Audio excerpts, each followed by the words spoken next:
Hello, dear learners. Welcome back to Namaste English. I am Abha Mishra, and today we are on part 5 of our tenses series. इसके पहले के video में मैंने past tense के दो important tenses describe किए हैं, समझाया है, सिंपल पास्ट और पास्ट कंटिन्यूस टेंस. जिन लोगों ने नहीं देखा है या देखना चाहते हैं, link is given in description box. In this session, we will explore another two important tenses of past tense family, past perfect tense and past perfect continuous tense.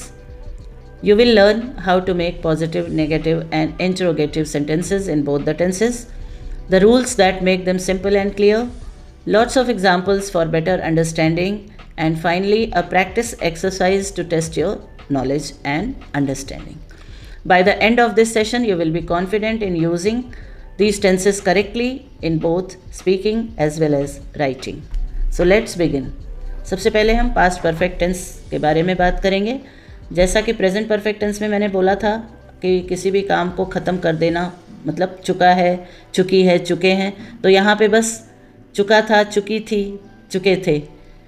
Past में कोई भी काम कंप्लीट हो गया हो उसके बारे में बात करते हैं.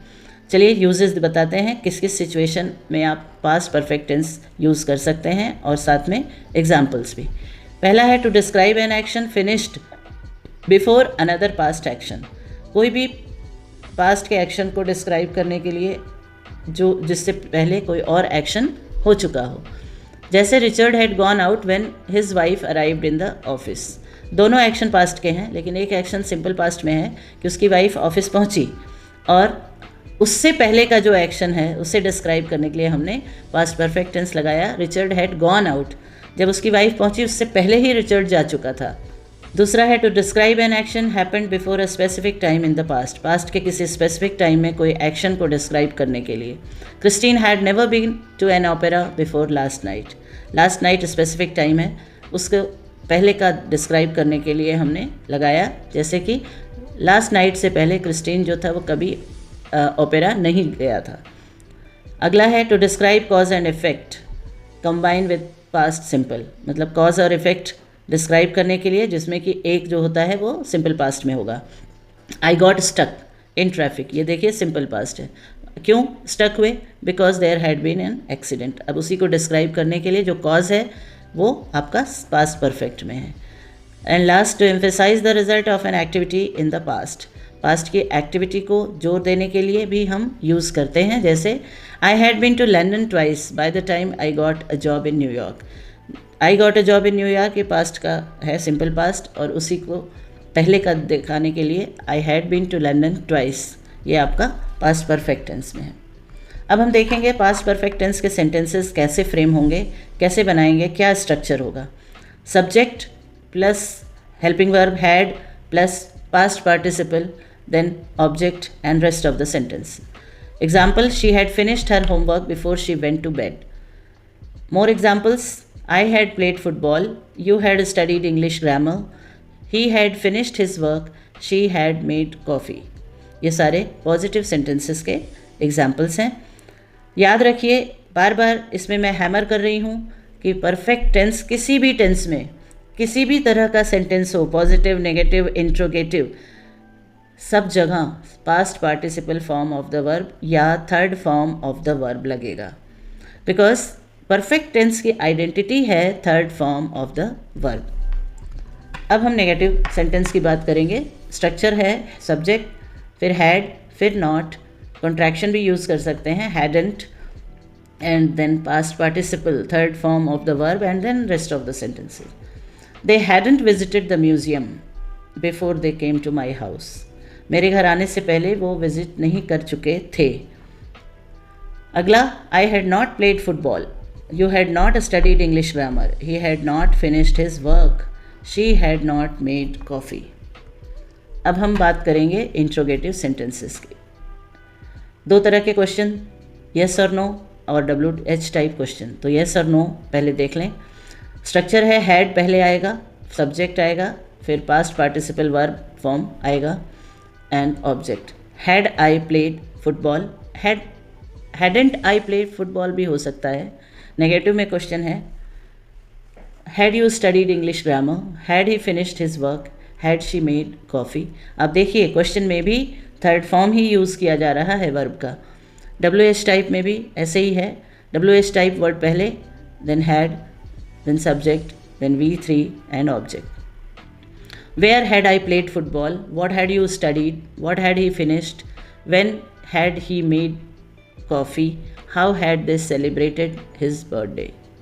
Now these are exercises to check your understanding, and answer will be given in description box. You can score yourself and comment. अब आता है पास्ट परफेक्ट कंटिन्यूस टेंस। इसका यूज़ हम कहाँ करेंगे?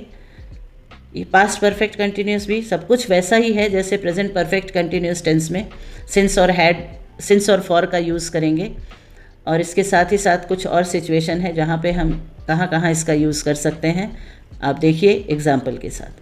To describe a past action already started and continued up to the another action और time in the past, कि past में कोई एक्शन स्टार्ट हुआ था और पास्ट में ही ख़त्म हुआ है, तो उसे डिस्क्राइब करने के लिए। The boys had been playing soccer for about an hour when it started to rain, मतलब खेल रहे थे 1 घंटे पहले और तब तक जब तक कि बारिश शुरू नहीं हुई, मतलब हुई। To express the duration before something in the past, past के ड्यूरेशन को बताने के लिए। Richard needed a holiday because he had been working hard for 6 months. To describe the cause of something in the past, he was tired because he had been jogging. Past के किसी काम को बताने के लिए हम पास्ट परफेक्ट कंटिन्यूस टेंस का use करेंगे, जैसे कि ही वॉज टायर्ड, ये रिजल्ट है ये, एंड क्यों था? Because he had been jogging. अब हम इसका स्ट्रक्चर देख लेंगे। पॉजिटिव में सब्जेक्ट हैड बीन, वर्ब में ing लगेगा और सिंस और फॉर लगेगा। इसके बारे में मैंने प्रेजेंट परफेक्ट कंटिन्यूस में इसका डिस्क्रिप्शन दिया था, मतलब इसके बारे में डिस्क्राइब किया था कि कहाँ पे फॉर लगेगा और कहाँ पे सिंस। एक बार फिर बताती हूँ, फॉर जो है वो इनडेफिनिट टाइम के लिए और सिंस डेफिनिट टाइम के लिए, और कुछ सिचुएशन ऐसी हैं जो मैंने उस वीडियो में आपको बताया था जहाँ पे हम सिंस और फॉर का यूज़ करेंगे। I request to refer that video. अगला है, अब एग्जाम्पल देख लीजिए। He was tired because he had been working all day. He had been working on the project since morning. The children had been playing outside so their shoes were muddy. They had been playing football for an hour when it started raining. He had been feeling unwell for a few days before he went to the doctor. तो ये सारे examples थे। अब इसमें negative भी देख लीजिए। Subject होगा हैड नॉट बीन, नॉट बीच में, हैड बीन नॉट नहीं होगा, had not been. I had not been sleeping well. She hadn't been, contraction आप यूज़ कर सकते हैं, she hadn't been working on that project for very long. They hadn't been studying English before they move to London. He hadn't been feeling well for a few days. Interrogative में भी वही 2 तरह के sentences, yes और no and WH questions. Structure had, then subject, then been and verb में ing। Structure WH word had, subject, been plus verb में ing। अब दोनों का एग्जाम्पल 1 by 1 देखेंगे। सबसे पहले येस और no question. Had you been studying before the party? Had it been raining all morning? How long had they been dating before they got married? अब WH word के साथ एग्जाम्पल देखिए। Why had they been arguing? Where had she been living before she move to Paris? How long had the dog been barking before the owner came home? तो ये था आपका interrogative sentences. Rules समझने के साथ बहुत ज़रूरी है प्रैक्टिस करना, क्योंकि अभी एग्जाम्पल में आपको जो सेंटेंसेस हैं वो टफ लग रहे होंगे, but once you practice it becomes easier. Now here some sentences. Rewrite these sentences in the past perfect continuous tenses. आपको इन्हें रीराइट करना है और you can check your answer from the answer key given in the description box. And that brings us to the end of part 5, past perfect and past perfect continuous tense. We have covered the rules, sentence structure, examples and practice exercises. Remember students, regular practice is the only way to master grammar. Grammar अगर अच्छा करना है तो अगर आप 40% जो है वो रूल समझते हैं तो 60%, इनफैक्ट मैं तो कहूँगी 20-80, 20% में आप रूल समझ लेंगे, लेकिन 80% you have to practise. So do try practice exercise. मैं जो दे रही हूँ वो तो करेंगे, उसके साथ you can search from the net, from your grammar books. आप अपने भाई बहन उनकी ग्रामर बुक से भी प्रैक्टिस कर सकते हैं exercise tense related. If you like this today's lesson, please share, like and subscribe so that you can get notification for more videos like this. So keep practicing, keep shining with Namaste English.